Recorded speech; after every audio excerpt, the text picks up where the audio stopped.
Sveiki visi, prisijungę į Voices of Logistics Planą tinklalaidę, kur mes kalbamės apie logistiką su žmonėmis, kurie dirba logistikoje. Ir šiandieną mes turim labai nuostabią viešnią, tai yra tikrai logistikos srities profesionalė, kur jeigu mano matematikos žinios neapleidžia, jau turi sukaupus 13 metų patirtį logistikoje, turbūt plius minus ar ne. Na ir šiuo metu jinai, kaip sakant, dirba pardavimų vadovė vienoje transporto kompanijoje Lietuvoje, ar ne? Tad tikiu, kad jinai galės pasidalinti keletą patarimų, kurie mūsų auditorijai bus labai įdomus. Tai Virginija, ačiū labai, kad sutikote sudalyvauti.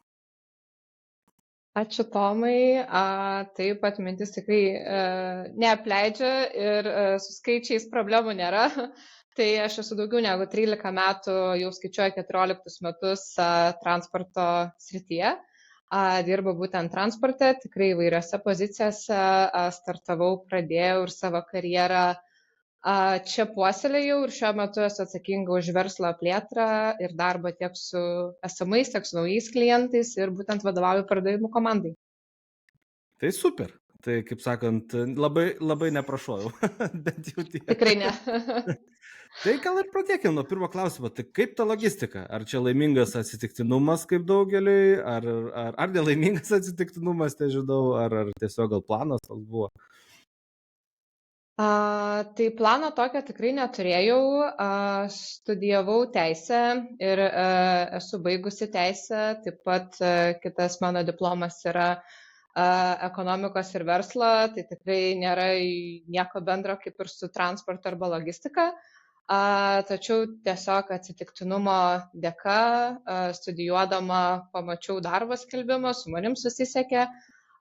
Ir nuėjau pirmą pokalbį ir turbūt, kas buvo įdomiausia, aš visą gyvenimą ir studijų laiku buvau pardavimuose. Visi mano pirmieji darbai buvo susiję su pardavimais ir galvojau, pardavinėti nėra skirtumo ką ir kokioje srityje svarbu yra pardavinėti. Ir taip atsidūriau transporte prieš tuos daugiau negu 13 metų. Ir turbūt, kaip mėgstu sakyti, transportas ir logistika yra tas sritis, kur tu labai greitai supranti, arba tai yra tavo ir tu čia tikrai esi labai daug metų ir tą savo kelią matai čia, arba labai greitai supranti, kad per daug dinamikos, per daug galbūt chaoso ir per daug neapibrėžtumų, kas yra ne tau ir tada pabandęs galbūt ieškaisi kelio kitur. Tai iš tikrųjų ta dinamika, tas toksai, sakyčiau, rutinas, nebuvimas ir galimybės prisiliesti prie daug procesų sužavėjo. Pradėjau savo karjerą transporte, pardavimuose ir ją sėkmingai tęsiu. Tiesa, minėjot, kad visada buvo pardavimai pirmieji darbai. Tai įdomu, koks tas pirmą pardavinėjot, nes aš pardavinėjau reklamą. Tokia labai puikiai parduodavo produktą. Ką jūs pardavinėjot pirmą? Aš telekomunikacijų srity dirbau, tai šiuo metu jau ta įmonė vadinasi kitaip, tai pavadinimų neminėsiu, bet visus tos mobiliuosius planus, telefonus ir panašiai, tai čia buvo mano pirmieji pardavimai. Irgi nelengvas produktas. Tikrai ne, bet turbūt tai ir užgrūdina, kai nėra lengva. Taip, tikrai taip. Tai gerai, grįžtam prie logistikos. Žinau, kad gal atrodys kaip klišė, bet vis tiek gyvenam tame moderniam ir diversity world, ar ne, kaip čia mūsų draugai anglakalbiai pasakytų, tai pakalbėkime apie moteris ir logistiką, ar ne? Tai ar visgi, tai yra, sakykime, gal toksai, manoma, kad tai yra vyriška, ar ne, sritis, vyriškas darbas. Tai kaip jūs galvojate, ar čia yra kažkokie skirtumai būti moterim logistikos srity, bet kalbėkime ne apie vairuotojus, vairuotojai tai ten taip aišku, ar čia visgi kažkokios yra, kaip dažnai būna, iš fantastikos skyriaus, ar ne? Aš sakyčiau, kad šiuo metu tai tikrai nemanau, kad tai yra labiau vyriška ar moteriška sfera arba sritis. Galbūt, kai pradėjau savo karjerą transporte, tai tuo metu tikrai vyravo, sakyčiau, apie 90% vyriškas kolektyvas ir tuo metu atrodė, kad tai tikrai vyriška sritis. tačiau laikui bėgant, manau, ta klišė vis labiau nyko ir tai tikrai nėra tik vyriška sritis, mes matom puikių pavyzdžių, kai tikrai yra moterų, kurios vadovauja komandoms, kurios dirbo su tais pačiais vairuotojais ir joms tikrai puikiai sekasi.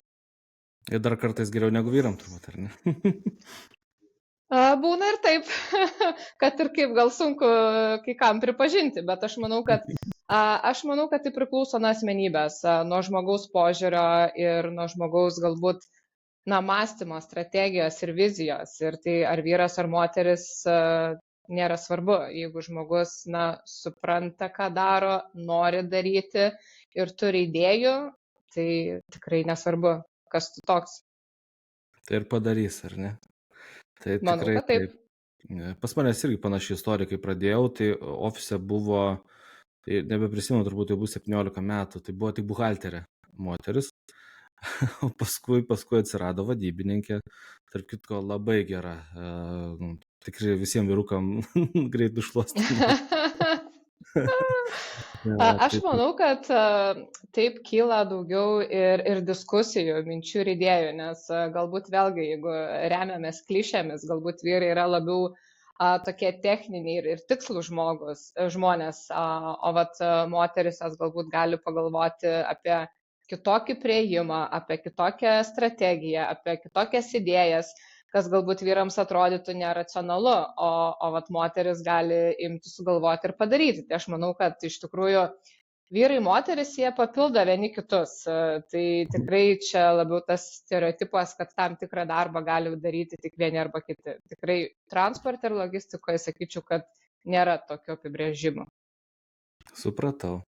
O jeigu pakalbėtume pačią rinką, tie paskutiniai 3 metai, sakykime, buvo 3-4, ar ne, buvo įdomus, nu ten rekordiškai, nežinau, didelių kainų ir rekordinių metų transporto ir bendrai visom logistikos įmonėm, iki tokio visiško, kaip čia mes Žemaitijoj mėgstam sakyti, jau žemiau plintuso ar ne, nukritusių kainų. Tai kaip manote, kas dabar, ar ne, ar tai kokios pamokas galima išmokti, ar ne? Ar išmokot kažkokias pamokas iš šitų laikų? Nes aš žinau, kad seniau būdavo logistika labai paprastai. Visada daugmaž ne aukštai, bet vienodai, ar ne? Ir tokie dalykai, tai žinote, tos strategijos gal keičiasi, kažkokios tai pardavimo ar bendrai. Aš sakyčiau, kad ką tikrai išmokom, tai kad negali pasikliauti sezonu. Kaip galbūt sakytumėm prieš 10 metų, kad visada būna metų pradžia, sausis, vasaris labai tokie ramus mėnesiai, tada ties kovo, balandžiu jau turi sezonas įsibėgėti, tada vasara yra vėlgi kiek ramiau, bet jau rugsėjis, tai jau kai šaus, tai jau visiems visko reikės ir visi važiuos iki metų galo ir jau čia ketvirtas ketvirtis yra pats tas geriausias. Tai sakyčiau, kad šitie pastarieji 3-4 metai parodė, kad tie sezonai keičiasi. Tikrai išlieka galbūt tos vadinų bangos šiek tiek suaktyvėjimas galbūt ties pavasariu, rudeniu, bet tikrai nėra taip, kad jau tu gali galbūt visas savo pajėgas atidėti į tą ketvirtą ketvirtį ir tikėtis, kad jau tada tai tikrai bus čia pats didžiausias bumas. Garantuotai. Tai to nėra. Taip, to nėra. Manau, kad tas mums rodo, kad turi reaguoti galbūt į kiekvieną tą mėnesį taip iš karto, žiūrėti, ką ta rinka žada. Labai esam paveikti įvairių tiek ekonominių, tiek pasaulinių tų naujienų, mokesčių, muitų, įstatymų pakeitimų ir panašiai. Tai manau, tas neleidžia atsipalaiduoti ir tarsi kiekvieną kartą turi laikyti tą ranką ant pulso ir galvoti, kaip gali spėti prisitaikyti, kad po to nebereikėtų vytis, nes dažniausiai, jeigu tu lauki ir tikėsi, kad čia praeitais metais buvo taip ir šiais metais taip turėtų būti, tai tada manau, kad jau turėsi bėgti ir spėti vytis. Tai kad to nereikėtų daryti, manau, dabar tikrai yra tas laikas arba rinkos tokios labai neapibrėžtas, labai sunku numatyti, netgi kam pasiruošti, turi būti labai arti kliento, kad suprastum, kuo klientas gyvena, kuo galbūt tavo konkurentai gyvena ir tada sudėti tą puzlę iš tų detalių ir pasiruošti startuoti. O iš klientų pusės kažkokių gal irgi pokyčių yra įvykę? Nežinau, gal kažkokių labai daugiau reikalavimų ar ne, arba gal daugiau reikalauja, arba kaip tik gal nebėra to tokio prisirišimo prie vieno tiekėjo, nežinau, ar čia vyksta kažkokie pokyčiai ar ne. Aš manau, kad tokios tendencijos nėra. Mes iš tikrųjų turim klientų, su kuriais dirbam 5-7 metai, turim naujus klientus, su kuriais tik tai startavom. Tai aš manau, kad santykis, kokybė, turbūt lūkesčio atitikimas arba pagalba yra labai svarbu klientui ir ypatingai šiuo metu.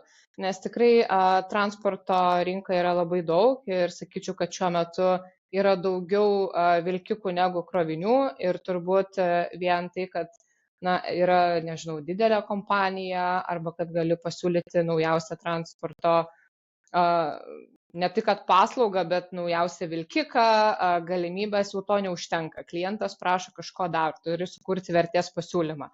O vertės pasiūlymą galiu sukurti tik labai gerai pažindama savo klientą arba išsiaiškinęs jo lūkesčius. Ir galbūt tas vietas, kurios šiuo metu jam yra svarbiausias ir jo galbūt tą galvos skausmą perimti. Turi perimti savo ir sugalvoti, kaip atliepti klientui ir kaip jam padėti. Ir aš manau, kad tas yra kertinis dalykas šiuo metu, nes tiesiog užsisakyti transporto paslaugą yra labai lengva. Bet užsisakyti transporto paslaugą kokybišką, turėti ilgalaikį bendradarbiavimą ir galbūt turėti tą partnerį, kuriuo galiu pasitikėti, sakyčiau, čia yra menas. Supratau, tai žodžiu, kaip sakant, rinka vis tik dar nėra lengva, ar ne, nepaisant tų bankrotų, kur sakykime, buvo ar ne tiek pas mus, tiek Lenkijoje, tiek ir bendrai Europoje, tai kaip sakant, situacija dar nėra pagerėjusi, ar ne? Jeigu būsi dar vienas vežėjas, tikėtina bus sunku, ar ne? Irgi, žinot, transporto sritį, tai pasakyk man, Tomai, ar rinka lengva kada nors buvo? Niekada. Va, būtent. Bet geriausiai, tai žinot, kai dirbi su daug ir tų pačių paslaugų teikėjimų, labiausiai patinka apie kainas, ar ne? Nueini pas vieną, sako, žiūrėkit, šitas pigiausias. Nueini pas kitą, sako, ne, žiūrėkit, šitas yra pigiausias. Tai ta prasme taip. Turbūt niekada lengvų laikų nėra, visada reikia daryti maksimumą. Aš irgi manau, kad niekada rinka nebuvo ta, kuri... Galbūt rinka buvo ta, kuri tau galėdavo padėti kažkiek, nes tikiu, jeigu yra daugiau krovinių, mažiau transporto, tai šiek tiek tau padeda.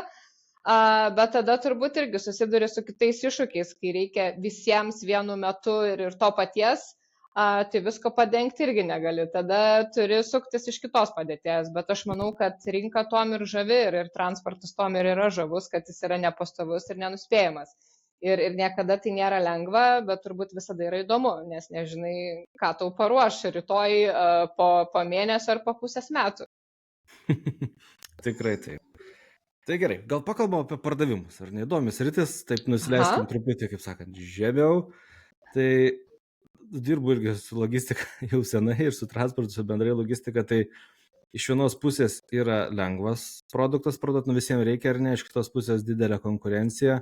Ir tie reikalavimai augantis. Ir gal šiuo metu buvo ta tokia situacija, nežinau, ar pas jūs buvo, bet pas keletą paslaugų teikėjų tikrai buvo, žinot, kai rinka labai gera, gali pavaryti, gali užsidirbti gerus bonusus, dabar ta situacija kitokia. Tai turbūt daugeliu yra įdomu, o kaip motyvuoti, ar ne, žmonės, kaip sakant, tokioj kažkokių priemonių matės, ar ne, ar patys žmonės turbūt motyvuoti tokio rinkoje, kaip dirbti, ar ne? Kaip palengvinti to, kaip sakant, žmogaus, kuris eina ir daro tos skambučius, ar ne, gyvenimą šiuo metu? Geras klausimas. Aš manau, motyvacija iš esmės yra labai svarbi žmonėms, bet pirmiausia, jie turi, manau, tikėti savo produktų, paslaugą, nesvarbu, ką tu pardavinėji. nes kaip vat, mes ir kalbėjom, laikai keičiasi, rinka niekada nebūna lengva ir retai kada kažkas stovi ir laukia, kada tu ateisi. Bet jeigu tu tiki savo paslaugą arba produktų, ką parduodi, jeigu tu tiki kokią vertę tu kuri klientui, tai manau, kad tas motyvuoja ir gelbėja. Šiuo metu ta rinka, kaip mes sakom, tikrai tokia neprognozuojama, tai aš manau, kad yra labai svarbu turėti ir tą gerą atmosferą komandoje ir suprasti, kada galbūt reikia žmogų paskatinti arba pagirti. Labai yra svarbu pažymėti mažas pergalės. Visi mes labai norim tų didžiųjų rezultatų, to uždaryto kontrakto, pasiekto, nežinau, ten 1 milijono ir panašiai, bet suprantam arba retai kada matuojam tuos mažus žingsnius ir jau laukiam, kada turėsim tą rezultatą, bet rezultatas ateina iš tų mažų žingsnelių. Tai va, iš tikrųjų, ką mes komandoje darom, tai turim tokią irgi tradiciją, penktadienį yra mūsų rytiniai susitikimai būtent apie pergalės ir mes fiksuojam pergalės. Mažas, didelės, nesvarbu, bet jeigu tai žmogui yra pergalė, kuri veda link rezultato arba kurios dėka padarė rezultatą arba vienu žingsneliu yra arčiau rezultato, tai yra pergalė, nes supranti, kad be to žingsnio, tu atitolsti nuo to rezultato. Tai va, aš manau, tai yra svarbu pastebėti žmonės ir pastebėti tas mažas pergalės ir jas akcentuoti ir nuo jų atsispirti. Labai gerai, nes daugelis koncentruojasi į mažus pralaimėjimus, ar ne, nutarkuoti, to nepadaryta.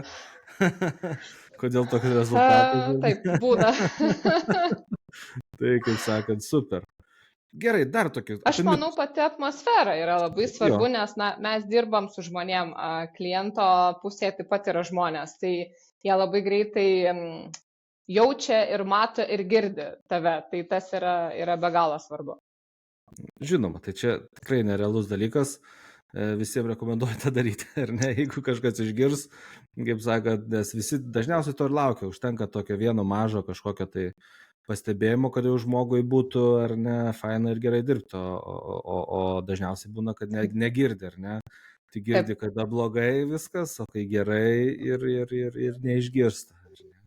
Mes žmonės, mes dažniausiai visi pastebim tuos blogus dalykus arba apie tai labiau galbūt esam linkę kalbėti, bet iš tikrųjų mes irgi labai stengiamės keisti tą požiūrį ir tai tikrai nėra lengva. Jeigu paklaustumėt mano komandos, tai pirmieji mūsų susitikimai apie pergalės trukdavo turbūt, nežinau, mes stovėdavom pusę valandos prie tos lentos ir galvodavom, tai kas tos pergalės, taigi aš nieko nepadariau, nėra jokio rezultato. Bet kai stovi galvoj, nes mes fiziškai ranką užrašom pergalę kiekvienas ant lentos ir tada sugalvoji ir supranti, kad ir tas gerai, ir tą padariau, ir tas gavosi. Tai mažai žingsneliais judam į priekį. Taip. Logistika tai ypač svarbu, nes ciklai pardavimų gali būti labai ilgi, labai net nežmoniškai. Taip. Kartais atrodo neprotingai, tai netgi ir susitikimas ar kažkas dar pakvietimas į pirmą etapą yra jau pergalė, ar ne, nuo kažko tu gali pradėti kabintis į priekį. Tai super, gerai, pakalbėjau apie mitus, nes dirbant irgi daug girdžiu, ar ne, tai toks vienas, kurį, žinot, čia irgi be vardų, bet labai taip nirtingai gynė, ar ne, kad, žinot, nėra gerų pardavėjų logistikos paslaugose. Sunku, visi taip, kaip sakant, užsisukę, ar ne, ir kaip jūs galvojate, ar lengva surasti gerą pardavimų žmogų? Logistikos vis tiek, tai yra skirtingas sritis, ar ne, turi toks mentalitetas ilgam, sakykime, truputį techninis, ar ne, supratimas ir ar lengva, ar visgi yra iššūkis? Aš manau, kad galima išmokinti ir padaryti tą gerą pardavėją. Turbūt nei vienas nepradėjome visko žinodami teisingai ir visi tie geri pardavėjai, jie mokosi, jie auga ir tobulėja. Žinoma, visi nori to geriausio, kuris jau viską žino ir gali labai greitai atvesti, nežinau, galbūt komandai į priekį, pasiekti rezultatą ir panašiai. Aš tikiu, kad jų tikrai yra, bet lygiai taip pat tikiu, kad yra labai daug potencialių tų gerų pardavėjų, kuriems galbūt reikia tam tikrų žinių, kurios galbūt reikia jiems padėti, juos paremti ir su juo kartu tą kelią žengti. Ir, manau, jeigu yra tiek daug transporto įmonių, tai turbūt yra ir labai daug gerų pardavėjų, nes ką tada veiktų vilkikai, jeigu nebūtų gerų pardavėjų? Nu taip, ir kaip mes čia taip lietuviai taip gerai būtume įsitvirtinę, ar ne, jeigu nebūtų gerų Tikrai taip. Supratau. Tai mitas. Aš dar vieną girdėjau, tokį dabartiniam laikam tinkantį, nežinau, irgi gal patvirtins ar nepaneigs. Tai kad dabar žmonės, kurie anksčiau būdavo sėkmingi pardavimuose, ar ne, sakykime, iki tos, sakykime, tas toks turbūt atkričių taškas tai yra po pandemijos, ar ne? Nes iki pandemijos buvo, tu gal daugelis ir žino, bet tiesiog būdavo daugmaž viskas nustovėtų, tai plaukdavo ramiai. Per pandemiją buvo didelis bumas, paskui vėl nukritimas ir dabar vėlgi tas toksai vyksta ir pas klientus pokyčiai, aš sakyčiau, kur, kaip jūs ir minėjot, kad dabar jau klientai tampa truputį reiklesni, ar ne? Reikia ir vertės pasiūlymų paieškoti, ir reikia ir nežinau, turėti ilgalaikį planą ir daugelį kitų dalykų. Tai ar tas, nematot, kad tarp to senojo, kaip sakant, užgrūdintų pardavėjų ar pardavikų, ar ne, logistikoje yra tas toksai gal lengva ar sunku persiorientuoti, ar ne, dabartinė rinkoje, sakyčiau. Nemanau, kad galbūt yra labai lengva, nes turbūt mes iš prigimties, kai kažką išmokstam, įprantam daryti, tai tą ir darom, nes tas prisitaikymas tai yra iš kitos pusės išėjimas iš komforto zonos. Kiek mūsų nori išeiti iš komforto zonos kiekvieną dieną, turbūt tikrai ne visi, teisingai. Tai manyčiau, kad nėra paprasta, bet tikrai įmanoma ir kaip aš pradžioj minėjau ir savo pokalbį pradėjau, kad transportas, logistika tai yra tiems, kurie nemėgsta rutinos, kurie yra pasiruošę eiti į tas naujoves, į tuos iššūkius, tai aš manau, kad tas prisitaikymas arba pasikeitimas kliento poreikių rinkos, tai yra tas ėjimas į iššūkius, į naują, sakyčiau, realybę ir naują kasdienybę. Kaip ir mes kalbėjome, nebėra jau tų nusistovėjusių sezonų, tai tu turi vėlgi prisitaikyti. Tai aš manau, kad tikrai nėra paprasta, bet tikrai įmanoma. Ir vėlgi tai priklauso nuo asmenybės. Nesvarbu, ar tu esi labai geras pardavėjas, ar tu daug metų esi pardavimuose, ar tu esi vyras ar moteris, bet jeigu tu esi tas, kurį veža naujoves ir tas toksai išėjimas kasdien iš tos komforto zonos, tai manau yra labai lengva ir paprasta. Supratau. Ne tokio atsakymo tikėjotės, ne? Labai gerai, superinis atsakymas. Tai aš vis laik noriu pasitikrinti, nes aš irgi visada priešingai dažniausiai mąstau negu tie populiarieji mitai. Tai dar vienas toks, apie komandą, ar ne? Gal kažkokią turit vieną taisyklę, kaip sukurti efektyvią komandą? Jau vienu pasidalinat, ar ne, kad galima išmokinti, ne, tą komandą, nes daugelis, žinot, aš žinau, daugelis bando susirasti tą labai jau patyrusi, ar ne, pardavėją, kuris gal netgi kažką galėtų atsivesti ir dažnai nusivilia, ar ne, nes ne visi sugeba atsivesti ir ne visos, sakykime, klientai palieka, ar ne, kompanijas. Tai koks čia pasiūlymas tas suburti, ar ne, ar tai labiau ugdyti, ar tai labiau iš išorės jau tokie, su patirtim žmogus, kaip jūs manote? Galbūt kaip ir pradžiai sakiau, žinoma, iš išorės būtų labai lengva prisitraukti, pasikviesti tos žmonės, kurie yra geriausi pardavėjai, kurie viską žino ir tarsi tau nereikia su juo labai daug dirbti. Bet turbūt pirmas dalykas, tai nelabai manau, kad yra tiek žmonių.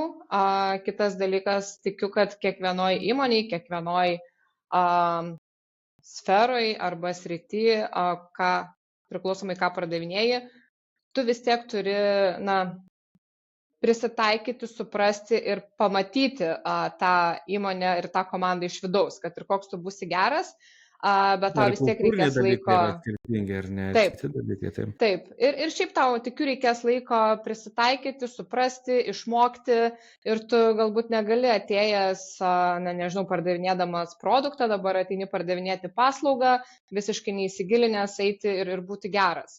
Tai aš manau, kad mokinti, ugdyti reikia ir būtina. Net ir pačius geriausius pardavėjus, na, pasuportinti, palaikyti, turbūt lietuviškai taip reikėtų sakyti, ir jam padėti ir suteikti žinių tikrai reikia. Faktas, kad yra galbūt lengviau, kai ateina iš išorės, nors vėlgi čia, jeigu apie mitus kalbam, tai gali būti taip, kad labai yra sunku pakeisti nusistovėjusią tvarką ir tą matymą ir mąstymą. Galbūt jeigu aš dirbau 10 metų turėdama savo tvarkas ir taisyklės, vienoje įmonėje ir ateinu į naują ir man sako, bet dabar turėsi daryti, žinok, va taip ir va taip. Tai nežinau, ar yra lengviau pakeisti, ar visgi išmokinti. Galbūt sakyčiau netgi išmokinti, negu pakeisti. Tai va čia, taip sakyčiau, turėtų būti balansas. Taip, nu labai tikrai labai geras pastebėjimas, ar ne? Ar išmokinti, ar pakeisti. Tai jo, tai čia tikrai geras pastebėjimas. Gerai, Virginija, laikas bėga labai greitai. Tai pabaigai gal tokį, kaip sakant, nežinau, palinkėjimą žmonėm, kurie nori eiti to pardavimų keliu transporto srityje. Tai kokie būtų pagrindiniai patarimai, kad, kaip sakė, tas kelias būtų statesnis ar ne, ir greitesnis. O gal kaip tik reiktų neiti, ar ne, šitas rytis, nežinau. Nu, aš nemanau, kad tai bus, bet žinot.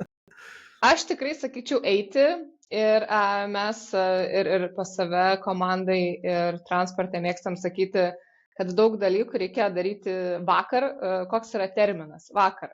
Tai vat čia iš tikrųjų, kad nebūtų to vakar, tai sakyčiau, tas, kas galbūt svarsto ir žino tų daug mitų, apie kuriuos mes dabar aptariam, kad galbūt tai labiau vyriškas rytis, kad galbūt tai labai reikalaujanti daug, nežinau, energijos arba mano asmeninio laiko ir galbūt tas yra visiškai ne man, tai sakyčiau, eikit, tai yra labai dinamiška, įdomi sritis, kur tikrai galima labai daug išmokti, daug pamatyti, o asmeninį ir darbo laiką visada galima suderinti. Labai svarbu susidėlioti prioritetus ir turbūt siekti tų užsibrėžtų tikslų, kuriuos tikiu kiekvienas turi. Aš irgi dar nuo savęs pridėsiu, man kas padėjo labiausiai logistikoje, tai turbūt tas toks disciplina. Ar ne? Tu įgyji labai disciplinos, kuri paskui vėliau būna naudinga turbūt visuose srityse, ar ne, nes klientas labai greitai, jeigu neinformuosi, nepadarysi kažko, tai labai greit gausi velnių, tai tas irgi kažkiek tai ugdo ir ateityje, netgi jeigu norima kažkur kitur, ar ne, vėliau bus, bent jau iš mano srities pastebėjimas. Tai ačiū, Virginija, buvo tikrai malonu, ačiū, kad pasidalinat savo istoriją. O su mūsų, kaip sakant, žiūrovams, ačiū žiūrovams, kurie prisijungė ir nepamirškit užsiprenumeruoti kanalą, palaikyti jį ir iki kitų susitikimų.